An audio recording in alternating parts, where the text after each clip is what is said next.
Everyone, today we will talk about how to fix or how to solve the problem of not loading on Pinterest. To know how to fix or how to solve the problem of not loading on Pinterest, you will click on Settings. In this page, you can click on Apps, Default Apps, App Settings. On above, you can search about Pinterest and you can click. Then you can click on First Stop and you can click OK. After that, you'll enter to the window of storage.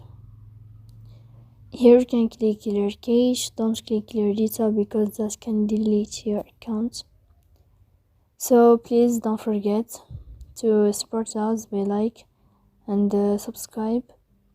See you next time in another video and thank you for watching.